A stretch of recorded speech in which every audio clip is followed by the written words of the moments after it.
यदि आपके जीवन में आप संघर्षों से जूझ रहे हो, आपकी सफलता में हमेशा संघर्ष आपके बीच में आता है और आप हमेशा चाहते हो कि आप बड़े से बड़े मुकाम को प्राप्त करो, लेकिन संघर्ष आपके जीवन से खत्म ही नहीं होता।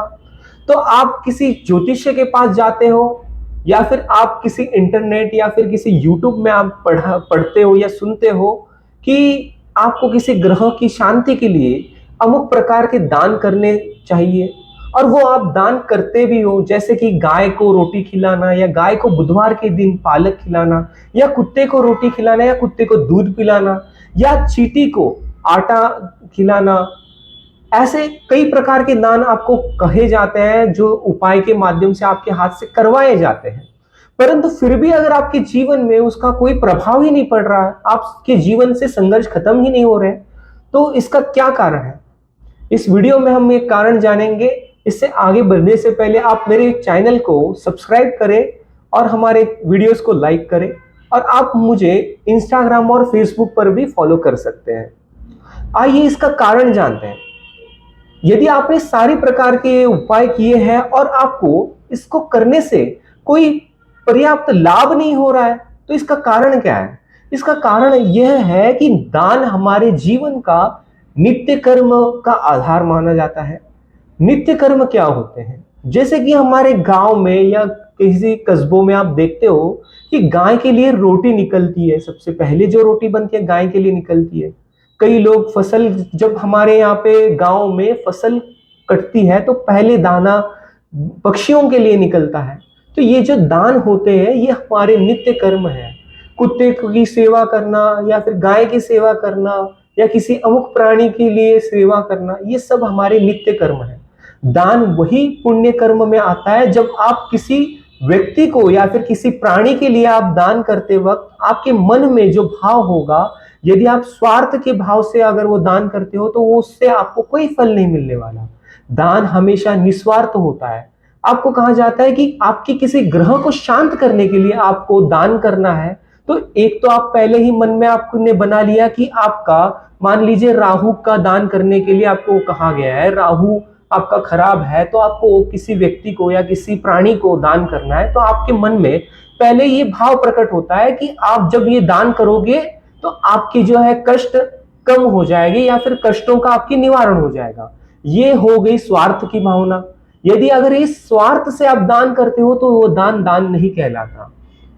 ये जीवन हमें जो मिला है, कई योनियों को पार करने के बाद मनुष्य जीवन मिलता है, और इस जीवन का, हमारे प्रत्येक जीवन का एक उद्देश्य होता है।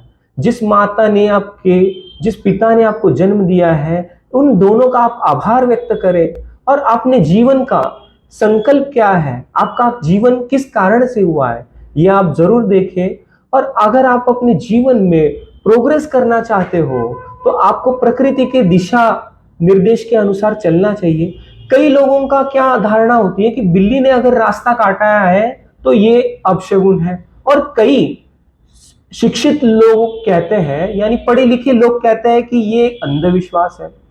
क्या आपको इसमें प्रकृति का संदेश नजर नहीं आता?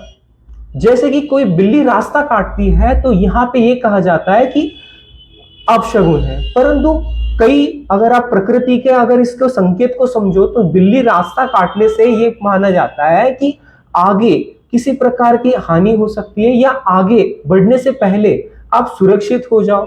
ये एक प्रकृति का इंडिकेशन होता है। तो हम क्या करते हैं, उसके लिए हम लोग 2 मिनट के लिए रुक जाते हैं, उसके बाद उसी रास्ते पे आगे बढ़ जाते हैं।